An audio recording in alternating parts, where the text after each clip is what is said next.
एक दिन कैलाश और उसका बेटा दोनों मिलकर नदी में मछली पकड़ रहे थे।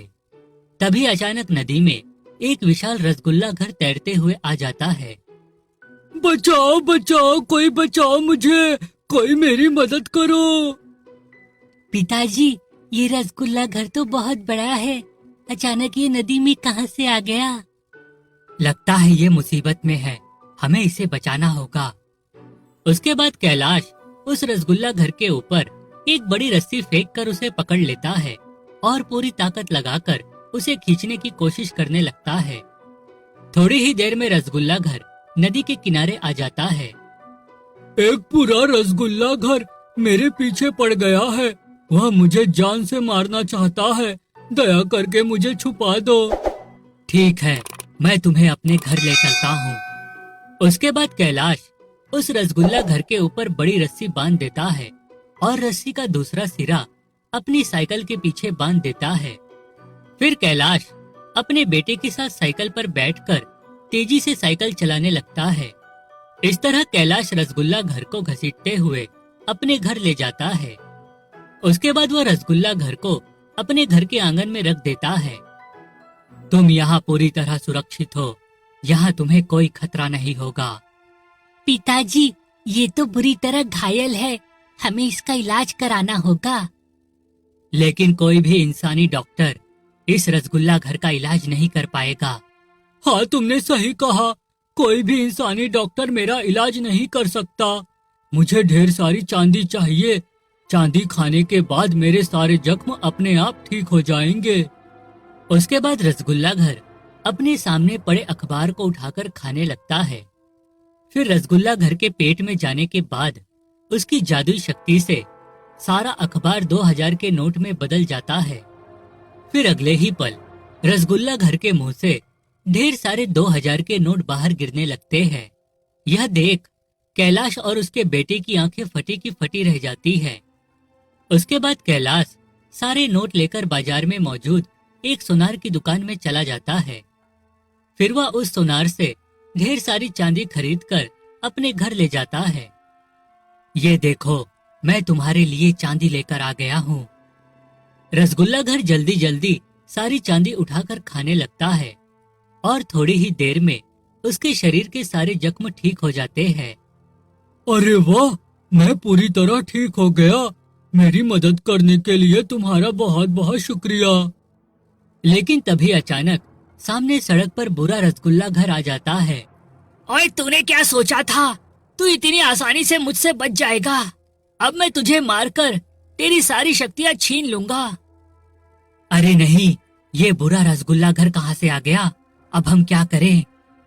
चिंता मत करो, इससे बचने का एक उपाय है मेरे पास। चलो जल्दी से तुम दोनों मेरे अंदर आ जाओ। उसके बाद कैलाश दरवाजा खोलकर अपने बेटे के साथ उस रसगुल्ला घर के अंदर चला जाता है। फिर अगले ही पल रसगुल्ला घर हवा में उड़ते हुए आसमान में बादलों के ऊपर पहुंच जाता है।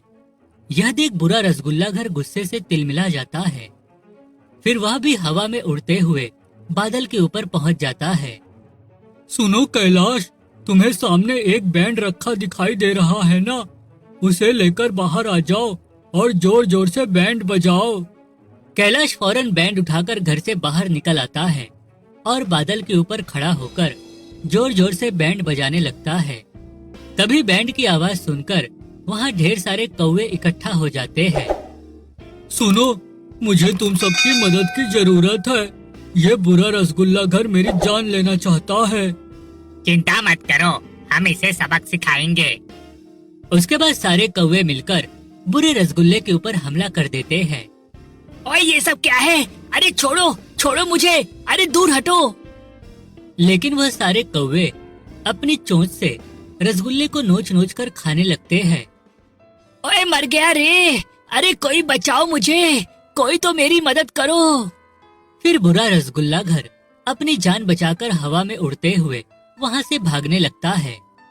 तुम सब इसे मत छोड़ना, चलो इसका पीछा करते हैं। उसके बाद अच्छा रसगुल्ला घर सारे कौवे के साथ मिलकर बुरे रसगुल्ले घर का पीछा करने लगता है। थोड़ी ही देर में बुरा रसगुल्ला एक बड़े समुंदर के किनारे पहुंच जाता है। इस समुंदर के अंदर मेरा मगरमच्छ दोस्त रहता है। अब जिसमें हिम्मत है आगे आकर दिखाओ, मेरा दोस्त उसे मार कर खा जाएगा। उसके बाद बुरा रसगुल्ला आवाज देकर समुन्दर में रहने वाले एक विशाल मगरमच्छ को बाहर बुला लेता है। उस मगरमच्छ के शरीर का आकार बहुत बड़ा था। अरे बाप रे, ये मगरमच्छ तो बहुत बड़ा है। लगता है ये हम सभी को पकड़कर खा जाएगा। सुनो कैलाश, जल्दी से खिड़की पर टंगी बांसुरी निकालकर बजाना शुरू करो। उसके बाद कैलाश खिड़की पर लटक रही बांसुरी पकड़कर उसे बजाने लगता है। फिर अगले ही पल समुन्दर के अंदर से एक विशाल मछली बाहर निकल आती है। बुरे रसगुल्ले के साथ साथ हम सभी एक बुरे मगरमच्छ को सबक सिखाना चाहते हैं। चलो जल्दी से हमारी मदद करो। बस फिर क्या था, अगले ही पल वह मछली अपने मुंह से ढेर सारे अंडे प्रकट करके मगरमच्छ और बुरे रसगुल्ले के ऊपर गिराने लगती है। फिर सारे अंडे मगरमच्छ और रसगुल्ले के ऊपर गिरकर टूटने लगते हैं, जिस वजह से अगले ही पल उन दोनों का शरीर मिट्टी के रूप में बदलने लगता है। ओए ये सब क्या है? इसने कैसा जादू कर दिया? मेरा शरीर मिट्टी का बन रहा है। अब मैं क्या करूं? अरे कोई तो मेरी मदद करो। अरे बुरे रसगुल्ले, तेरी वजह से मेरा भी शरीर मिट्टी का बन रहा है। बेकार में मैं तेरी बातों में आ गया। लगता है अब मैं भी जिंदा नहीं बचूंगा। ओए चल हम यहाँ से भाग चलते हैं, वरना हम दोनों का शरीर मिट्टी के रूप में बदल जाएगा। उसके बाद बुरा रसगुल्ला और मगरमच्छ दोनों समुद्र के किनारे मौजूद जंगल की ओर भागने लगते हैं। लेकिन थोड़ी दूर जाने के बाद ही उन दोनों का शरीर पूरी तरह मिट्टी के रूप में बदल जाता है। मिट्टी का बनने के कारण वह दोनों बिल्कुल भी हरकत नहीं कर पा रहे थे। उसके बाद सारे कौवे उन दोनों के शरीर में चोंच मारना शुरू कर देते हैं और देखते ही देखते दोनों का मिट्टी का शरीर टूटकर तहस नहस हो जाता है। आखिरकार बुराई पर अच्छाई की जीत हो गई। सुनो अच्छे रसगुल्ले घर, अब तुम पर कोई मुसीबत नहीं आएगी। तुम आराम से अपनी जिंदगी जी सकते हो।